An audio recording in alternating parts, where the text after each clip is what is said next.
I'm about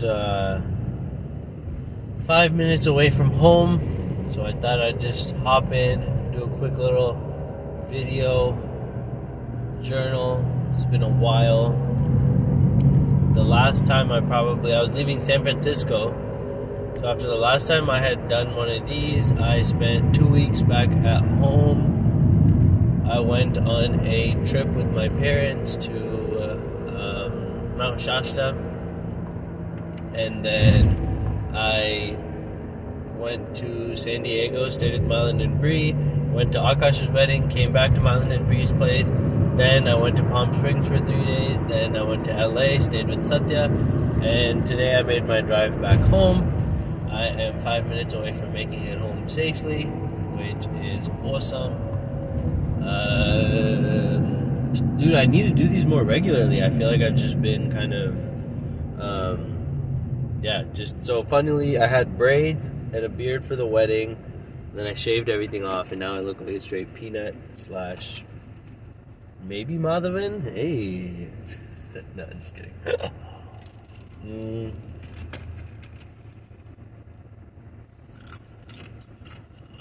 But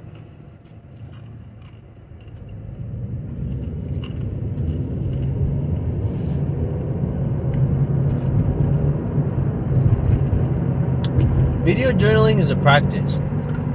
The more you do it, the more comfortable you get with kind of one, revealing parts of yourself, and two, talking when no one's there. I also need to go fill up my tires with air tomorrow morning. Probably. I've been driving too much. I'm kind of feeling a little bit of tilt on the left-hand side.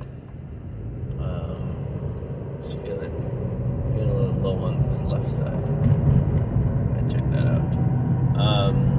But yeah, like I feel like you need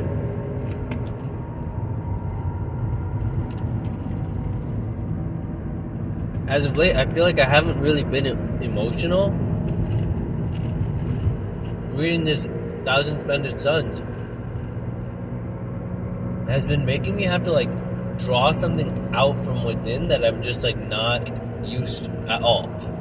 Like I don't really feel like I have that in me, but beautiful book. It does pull at the heartstrings. Pulling at heartstrings, like what is that? All it is even as the little chapter a few chapters I read today, all it is like this rise of hope. You start to feel hopeful. You feel like, okay, maybe there's a chance for something, and then it gets squished. And the pain comes from when you start. You're jaded, and then the author writes so beautifully, so you start getting your hope up again. And what you're hoping for, I guess, in that particular book is that like the characters will be okay, that in some form or another that things will work out. And what is this working out? I mean, from a lot of media, it seems to be some sort of eternal bliss state where everything is okay, but we know, that's not real. So what does working out even mean? To some extent, working out feels like, my mom and I were just talking about this on this road trip here. Working out sometimes is like this feeling of, he worded it so poetically, I can't do it. But I like his idea. It was kind of this, there's this moment when you're able to grasp both the finiteness and the infiniteness of a moment, where you realize how interconnected all of the universe is, and every decision leads to this cascade effect that's so profound. But at the same time, we've talked about this many times, where at the same time, any given decision is so meaningless. And when you're able to hold both of those is when the true beauty of a moment is really powerful. It exists, I think, with everything. I mean, I think that is fundamentally what this concept of yin and yang is, which is that, like, with just one, you don't actually get to experience this deep, profound sense of beauty of this moment, right? Like, you have to be able to comprehend both the tragedy of life at a moment, the fact that, it's ending, the fact that everything changes and ends, and at the same time also appreciate kind of how beautiful that moment is, right? Both the meaningless and the meaning of every moment. And so to work out seems to be when you're able to like feel that then everything that has led you to that moment where you're doing that kind of appreciation of both, or existence of both, everything technically worked out.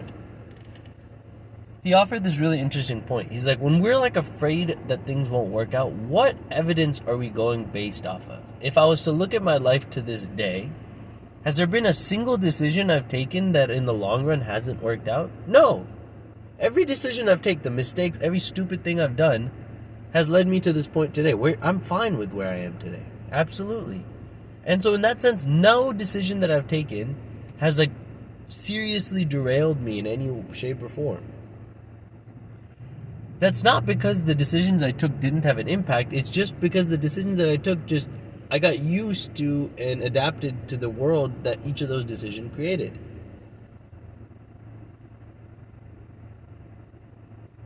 And so it's like this idea of work is interesting. Yeah, so I want, the two main characters of that book for things to work out for them. But that work just, it's quite simple actually, I think. I think it's just the ability to not have your desires be like kind of thwarted. Like when you want something to not have it kind of like squished or just taken away from you.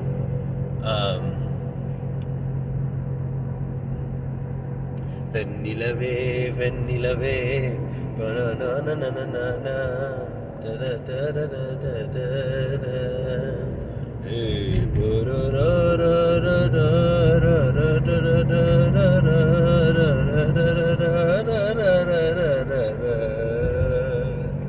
that's a figure. Yeah, I don't know why that song was kind of stuck in my head earlier, and it just came out because I didn't know what I was talking about. I was saying some nonsense.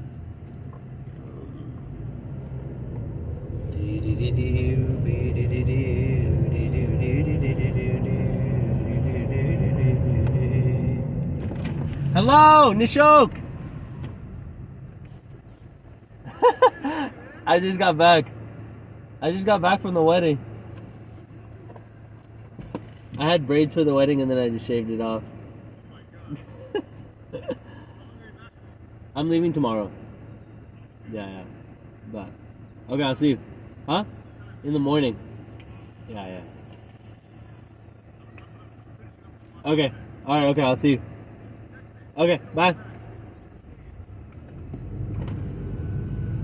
Nishok. I linked up with him before I left to San Diego. He lives 2 houses near my house, which is awesome. Cause now I can I gotta probably park behind my mom's car. Oof.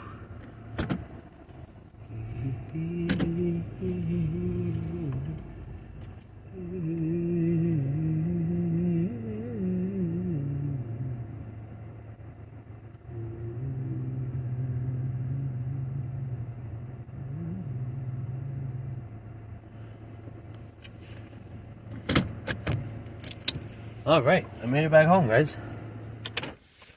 I'll finish this video journal. I just haven't done one in a long ass time, so might as well. The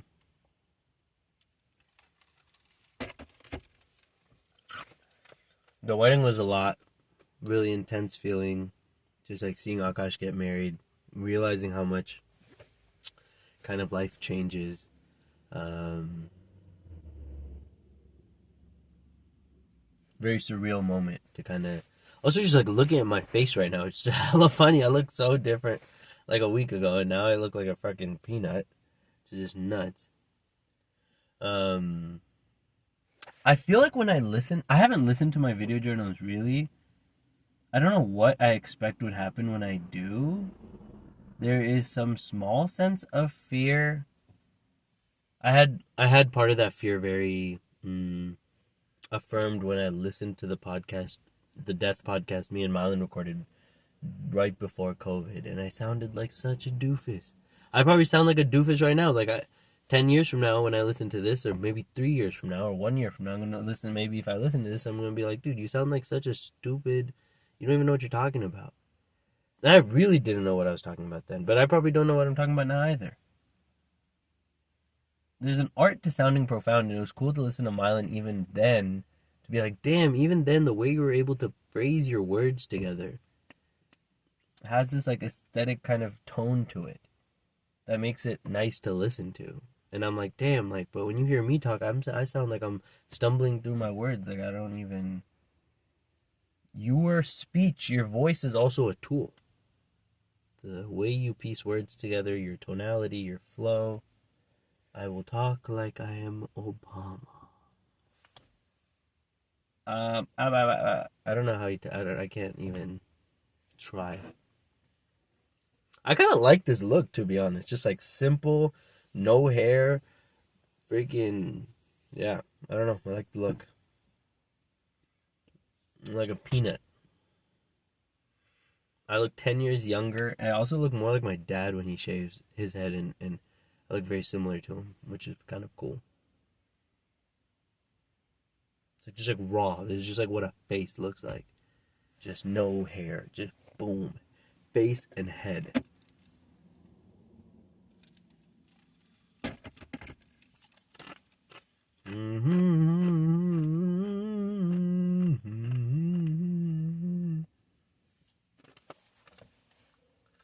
I kind of want to document where I am at this point in my life and just, but I'll be going on a 2 hour drive tomorrow. I forgot I have a camera on this. I don't know why I just don't record more like this.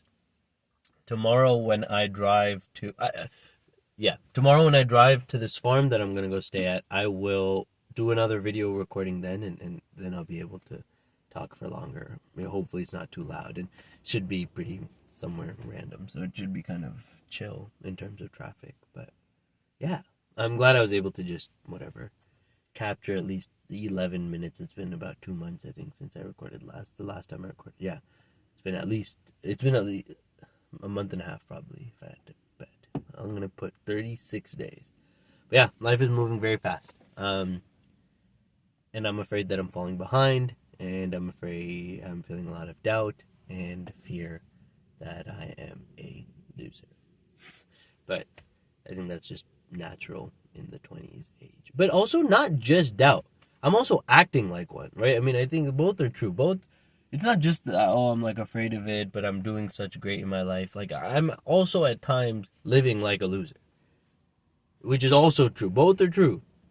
It's not just that, hey, like I'm doing so great, but I'm just so insecure and doubtful. No, I'm also rightfully acting as if I should have doubt, because I'm not acting like I'm actually about to make this stuff actually work.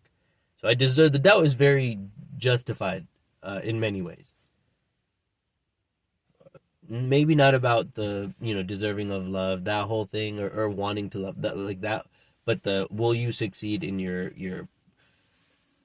succeed in your career and profession, your ability to teach.